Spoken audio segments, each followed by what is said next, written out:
I know what you're thinking, that I'm making this up for clout, or worse, that it's some creepypasta ripoff meant to get views. But if that's really the case, then why haven't I posted anything else since this? Why did my stream disappear, my socials go silent, and my phone, the one I always kept in my back pocket, suddenly show messages from contacts I never saved? I never believed the dark web was anything more than drug deals, conspiracy nuts, and scam sites filled with fake horror stories. But that changed too. I didn't sleep that night. I sat in my desk chair, knees pulled up, heart thudding like something alive and clawing in my chest, staring at the blank screen of my now unplugged computer, daring it to flicker again, whisper again, move again. Nothing happened. Not for hours. By morning, I almost convinced myself it was sleep deprivation or maybe one of those waking hallucinations you read about, the kind that show up when you haven't eaten or left your apartment in days. But then I plugged my PC back in, cautiously, like I was approaching a caged animal, and what I saw nearly made me vomit. The desktop was unchanged, but the wallpaper was not. Instead of the default mountain vista I always kept, my background now showed a grainy, black and white still of my bedroom, captured from a high angle like a security camera feed. And I was in it. Frozen in time, standing beside the desk with a terrified look on my face. The exact pose I'd made when I saw the screen light up last night. It wasn't just a glitch. It was a moment. A memory. A photo I never took. When I clicked the exit.exe icon, and yes, it was still there, front and center like a tumor in my taskbar, the screen didn't launch a main menu, or settings, or any of the usual startup fluff that even basic indie games include. No music, no loading screen. The blackness snapped to life like a switch being flipped, and I found myself staring at a 3D, rendered room that made the hairs on the back of my neck stand on end. It was my apartment. Not like my apartment, it was my apartment. Pixel perfect, down to the dent in the right corner of the desk where I dropped my monitor last year, and the chipped white paint on the wall near the heater. I could see my coffee cup, the real one I had just placed there, inside the game, with the same dark ring of old caffeine forming at the bottom. The character, or avatar, or whatever the hell I was controlling, stood motionless in the center of the room, breathing gently in that slow, unsettling way that made it feel human. Too human. I pressed a key. The figure turned. Not with a canned animation, but smoothly, naturally, fluidly, like someone reacting to being watched. And that's when I realized the worst part: there was no HUD, no objectives, no health bar, just a single word glowing in the upper right corner in red: observe. The game wasn't about playing. It was about watching. Or being watched. My breath caught in my throat as the avatar slowly walked toward the door, my door, and paused, as though waiting for me to go open it in real life. I didn't. I couldn't. But the door handle on the screen started turning anyway. And at that exact moment, in real life, the actual door to my apartment rattled. Just once. Just hard enough to shake the frame. I backed away from the monitor, heart going nuclear, and that's when I noticed something new on the screen. A sticky note. Yellow, digital, stuck to the edge of the desk inside the game. I leaned in. The text was tiny. Pixelated. Blurry. But it was there. Don't pause the game. The knock came again that night, louder this time, deliberate, as if whoever was on the other side wanted me to know they weren't going anywhere. It wasn't just some random tap either. It had rhythm to it. 3 slow knocks. A pause. Then 2 sharp ones. And then silence. I didn't move at first, frozen in place, watching the monitor as the in-game avatar, still mirroring my every breath, every twitch of fear, walked to the door and tilted its head, like it was listening. I hadn't pressed anything. My hands were off the keyboard, palms sweating into my jeans. The figure moved anyway, reacting not to my commands, but to the sounds in my world. And then the knocking started again, only this time it came from both sides, from my actual door in real life and, simultaneously, through the tinny, glitching audio in the game. The sound was identical. Perfectly synced. And that's when I knew something had shifted. The boundary between the screen and my world was bleeding, folding, stitching itself together in ways that logic couldn't unravel. I got up slowly, every step toward the door feeling like a betrayal of my survival instincts, but I needed to look, I had to look, just to prove to myself that it was nothing, maybe a prank, a neighbor, a coincidence I'd exaggerated in my head. But when I peered through the peephole, my body went rigid, my breath caught mid-exhale like a glitch in my lungs. There was a person standing there, but I couldn't make out any features. Their face was completely covered by a white porcelain mask, the kind you'd see in old theater plays, blank, emotionless, with two exaggerated black ovals where the eyes should have been. The figure didn't move, didn't speak, didn't knock again. It just stood there, staring directly into the peephole like it knew I was watching. I stumbled back, heart hammering so loudly I could hear it over the humming of my PC, which, I suddenly realized, had changed. The game's room had grown darker, lit only by the glow from a street lamp outside the window. And now, in the game, the masked figure was there too, standing in front of the digital version of my door, perfectly still, like a reflection trapped in pixels. I tried to shut the game off, I hit escape, Ctrl-Alt-Delete, even ripped the mouse from the USB port, but the image remained, frozen, unblinking. And then the figure in the game raised its hand and pressed it against the virtual door, palm flat. The moment its fingers touched the wood, a cold pressure met my actual door, a gentle knock, almost polite, but heavy enough to make the hinges creak. I backed away and tripped over the corner of my chair, crashing to the floor as the screen flickered violently and the figure's head began to tilt, slow and unnatural, to the right, to the left, like a puppet testing the limits of its strings. Then the sticky note inside the game changed. The yellow square now read, "Let them in." I don't remember screaming. I think I blacked out.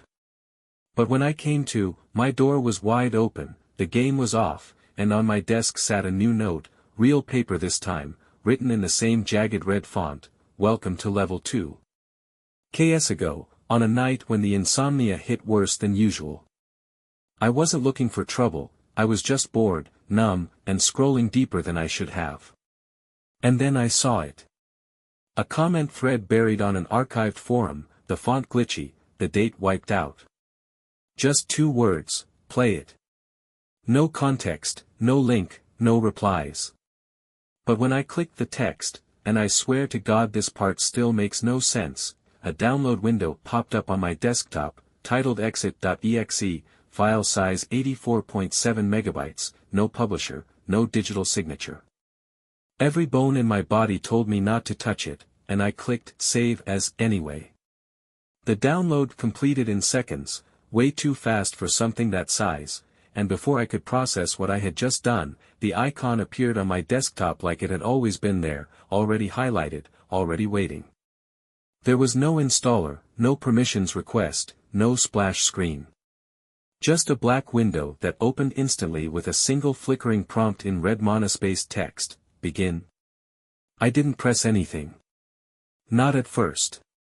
I moved my mouse away from the window and tried to close it, but the cursor wouldn't leave the game's box. I clicked escape. Nothing. Alt F4. Nothing.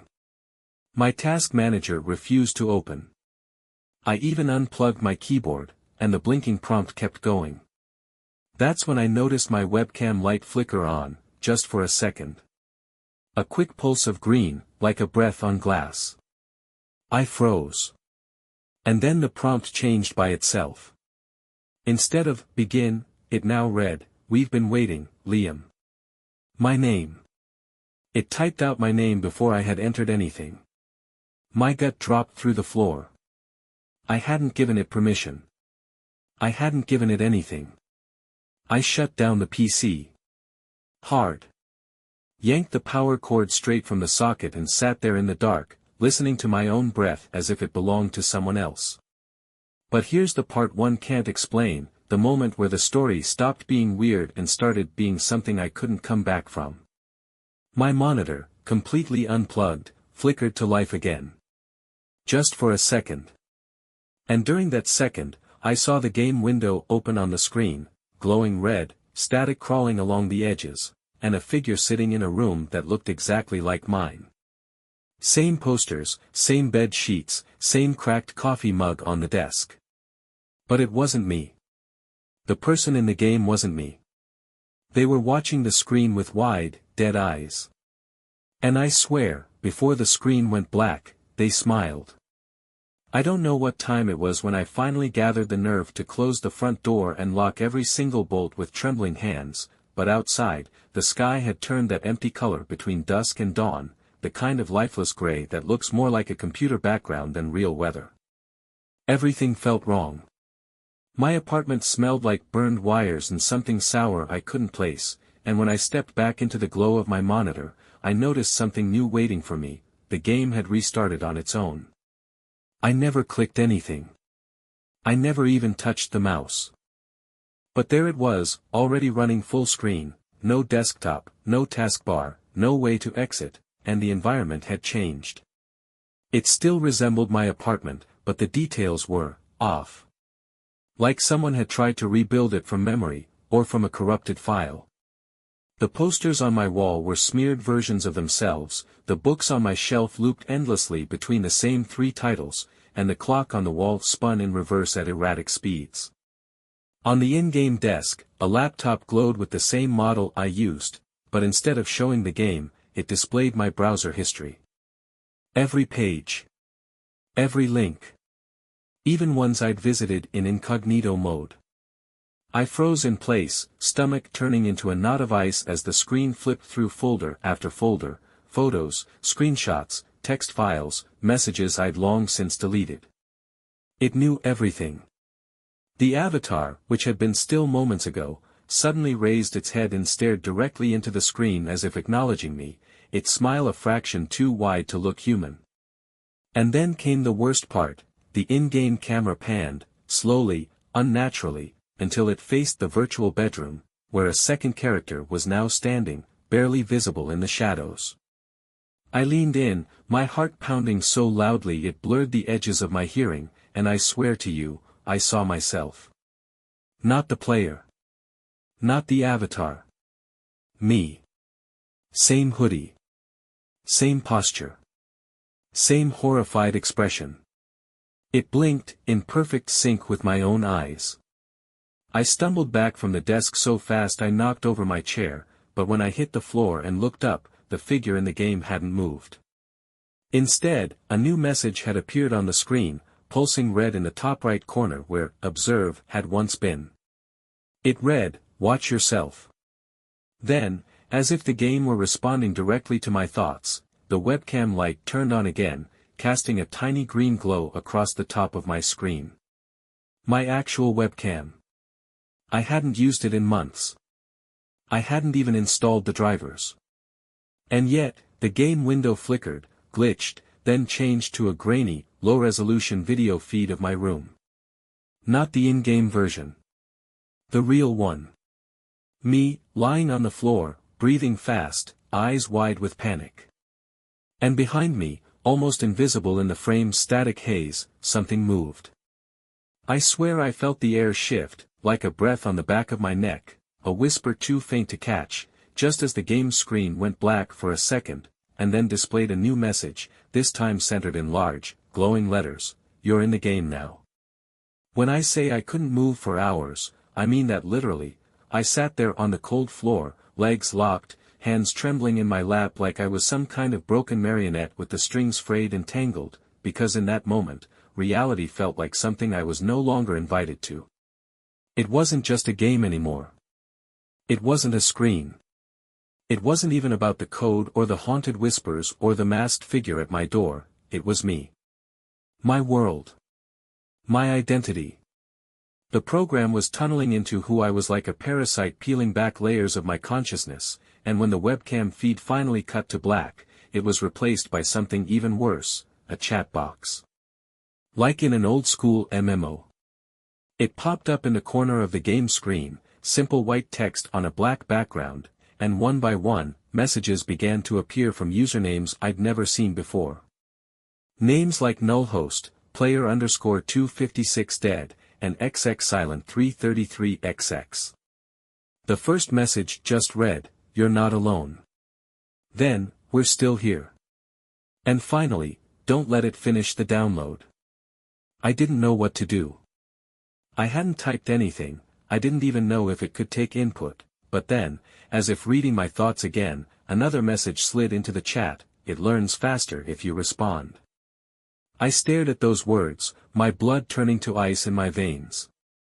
The idea that this wasn't just a cursed game, but a living system, something evolving, studying, communicating, was so deeply wrong it made me want to claw my skin off just to feel something real again. The avatars in the game world began to appear one by one, glitchy humanoid forms materializing in random corners of the digital apartment, frozen in mid-motion, faces warped or blurred as if corrupted by some data decay, twitching gently like broken puppets hung on invisible wires. And then one of them moved. Not the smooth, creepy realism of my original avatar, no, this one jittered violently, limbs snapping at angles that shouldn't bend, head twitching side to side so fast it blurred into a smear. It turned slowly to face me, and then a name popped above its head in blood-red letters, Liam.exe. That broke me. I tore the Ethernet cable from the wall, slammed the laptop lid shut, and yanked the power cord from the outlet in one motion. Darkness swallowed the room. No sounds. No light. No flicker of digital ghosts. For the first time in days, I let myself believe, just for a moment, that maybe it was over. But then the monitor turned back on. Not the whole PC, just the monitor. It flickered white for a few seconds, then black, then showed something that made my knees buckle and my breath vanish completely, a list of player names. Dozens of them. Hundreds, maybe. All listed under one column titled "Logged In." And next to every name was a status. Most read "Disconnected." But a few, maybe 5 or 6, still showed "Active." The last name on the list hadn't been there before. It had just appeared, as if typed in real time. My name. My full name. And next to it, glowing in red, streaming. There's something terrifying about silence when it doesn't feel earned, not peaceful, not restful, but hollow, like the world is holding its breath and waiting for something awful to happen. That's what it felt like in my apartment after the screen went black. No hum from the PC. No cars outside. Not even the refrigerator buzzing.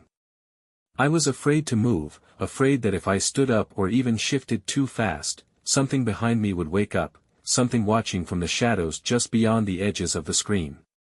But the moment I blinked, the silence broke like glass. A low, grinding noise, mechanical, unnatural, began pulsing from the speakers, which should have been completely dead since everything was unplugged. My eyes darted toward the screen. It was on again. But this time, no game world. No avatars. Just a text prompt floating against a deep red void, flashing in time with the static buzz. Final test, response required. Beneath it, a single option appeared, accept. I didn't click it. I didn't move. But the moment my finger hovered near the mouse, the screen changed on its own, loading into a new environment that looked nothing like my apartment, and yet, somehow familiar. The walls in this level were concrete, soaked in flickering orange light from a single swinging bulb overhead. Water dripped from cracks in the ceiling, forming pools that reflected grotesque silhouettes. Everything looked decayed, like an old asylum or slaughterhouse built into a labyrinth with no exits. My avatar stood in the center, breathing heavily, shirt torn, face distorted with fear. The camera panned slowly, revealing a second figure standing in the far corner, back turned to me. Then it began to move. Not walk, glide, like it was sliding just above the ground. As it turned to face me, I felt my stomach twist violently. The figure had my face, but the skin was wrong, stretched too tightly over the bones, mouth split ear to ear like someone had carved a permanent scream into it. It lunged forward in jerky, unnatural bursts, and a flashing timer appeared on the screen, react or die. My instincts kicked in and I slammed the keyboard, tried every key, every command, but nothing worked. The avatar wouldn't respond. I watched helplessly as the doppelganger wrapped its hands around the player version of me and snapped its neck with a sound that I swear echoed in my room, not from the speakers, but from the walls themselves. Then the game froze. Static exploded across the screen, and my reflection in the dark glass twisted. It wasn't mimicking me anymore. My real face stared back, yes, but then it blinked independently. Smiled without me smiling. I scrambled back, my knees smacking the desk, and just as the monitor began to bleed black from the edges like ink soaking through paper, a single message appeared on the screen in pulsating red letters: "You died." Underneath it, a new line formed, letter by letter, slowly, as if savoring the moment. "One life remaining." And then, without me touching anything, my computer began to reboot. Not the system, the game. And this time, the loading screen didn't say exit.exe. It said Liam_reboot.exe. I wish I could tell you that after everything I saw, after the death screen, after hearing that sickening crack echo through my walls like the room itself had bones to break, I pulled the plug and it all stopped, just like that. But no. That's not what happened. When the system rebooted, I didn't even get my desktop back. There was no loading screen, no BIOS logo, no startup chime. The moment the monitor flickered back on, the game was already running again, full screen, silent at first, until the sound of breathing returned. Not artificial, not looped, but wet and fragile, like someone breathing through cracked ribs in the next room over. The setting had changed again. I was back in the apartment, but something was wrong.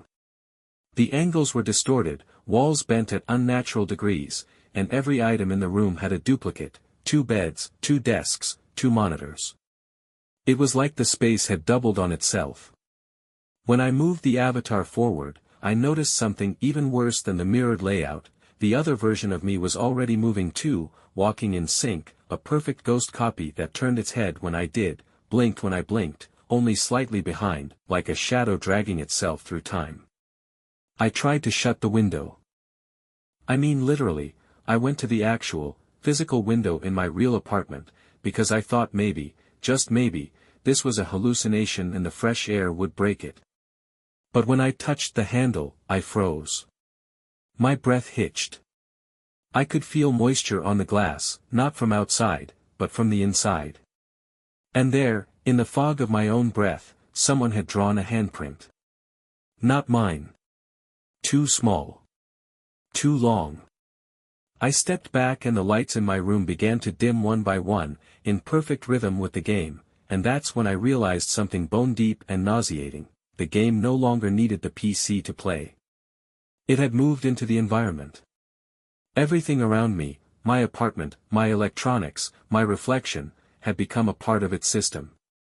I glanced at my TV, which was off, and in the dark screen I saw it again, the avatar. But not just any version. The one that died. The neck twisted wrong. The eyes glassy. And it was smiling. Not on screen, in the reflection of my living room. I lost it. I screamed. Loud. Raw. The kind of scream that tears your vocal cords and echoes inside your skull long after the air goes quiet again. I slammed the breaker switch, cut power to the whole apartment, and stood in pitch black for what felt like years. But even with no power, the PC glowed. The monitor, off, unplugged, detached, glowed faintly red, like embers in a dying fire. I heard the game boot up again. I swear I heard it say my name, not through speakers, but in my own voice. And then the prompt appeared in that cursed font again, burning itself into my retinas even in the dark: continue. No cursor. No keyboard. Just one option flashing on the screen like a heartbeat. Yes. Yes. Yes. Over and over again, no matter how many times I turned away.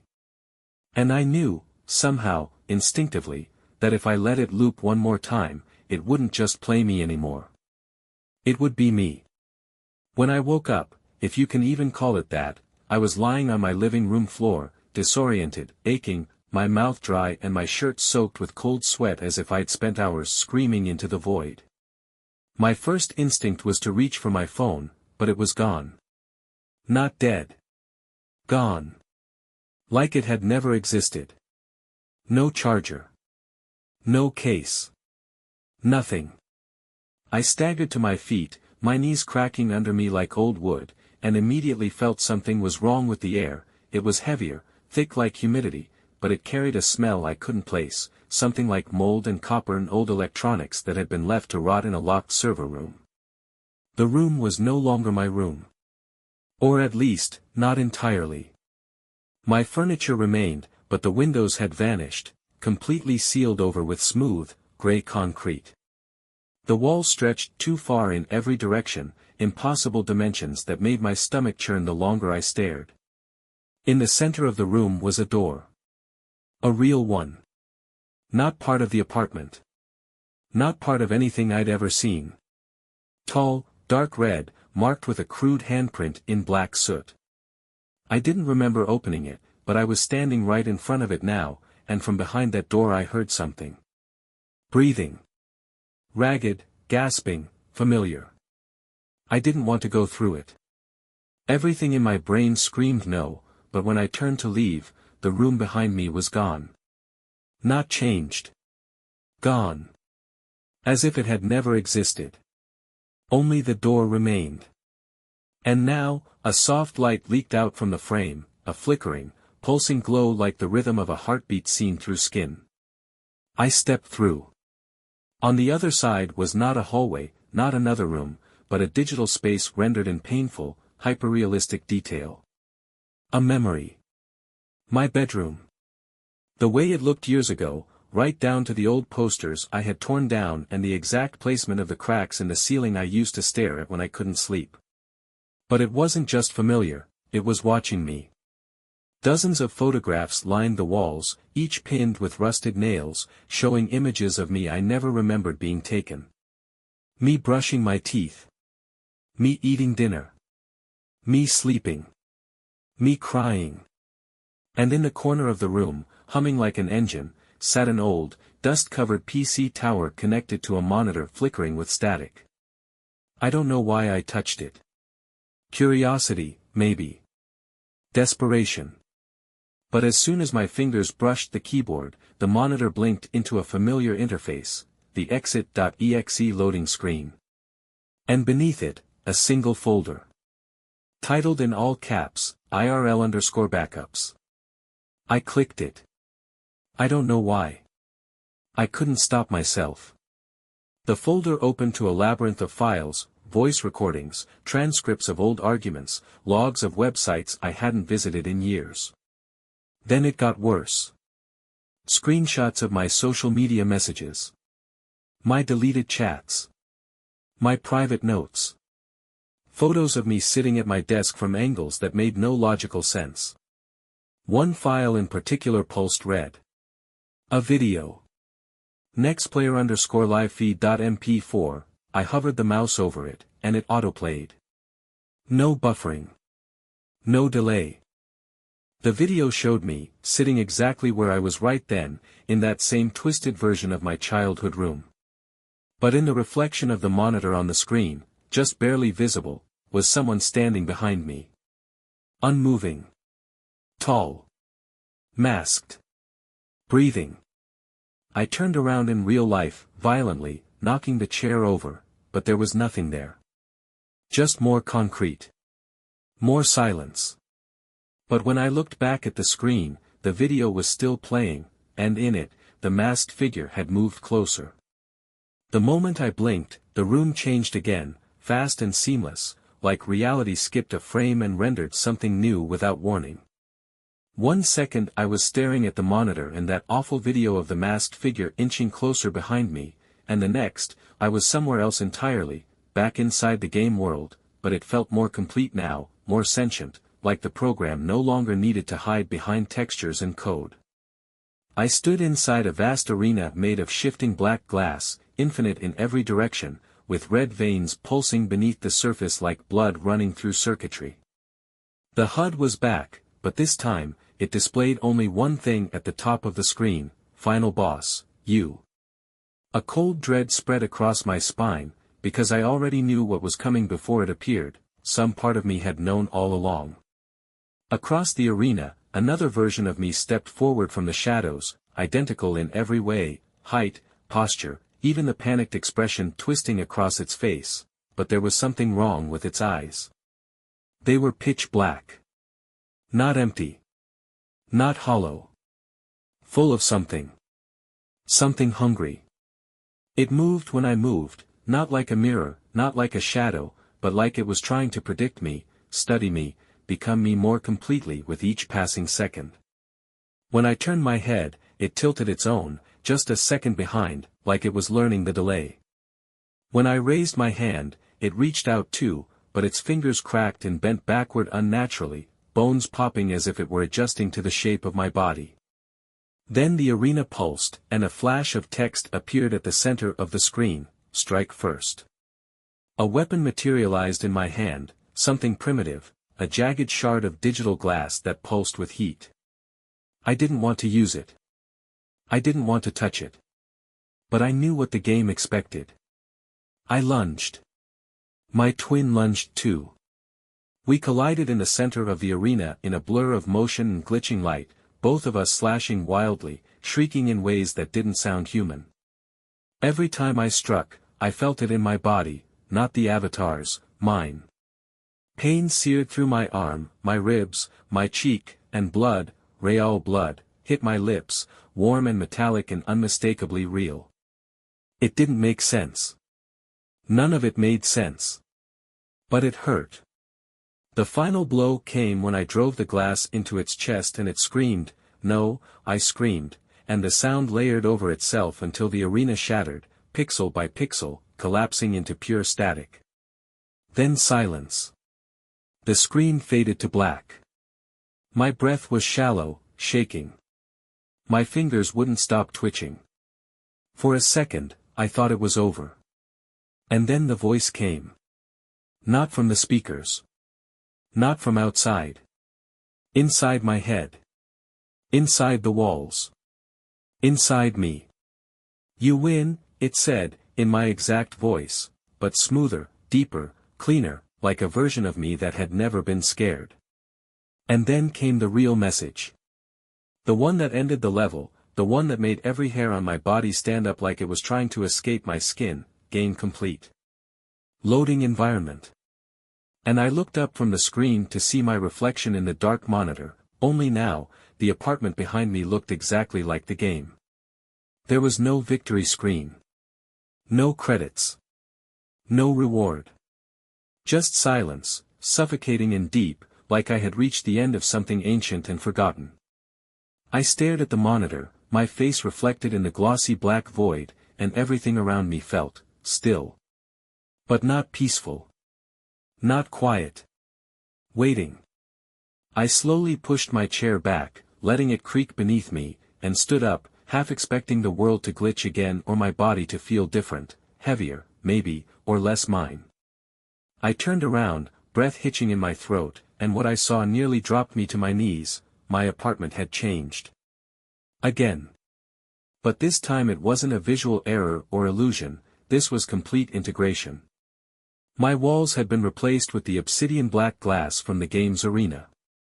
My door had vanished. The lights buzzed like old CRT static. The shadows were deeper, as if they had weight.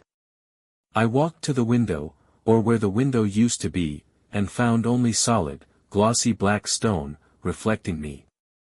Or what I thought was me. Because my reflection didn't move in sync anymore. It blinked slower. Smiled when I didn't.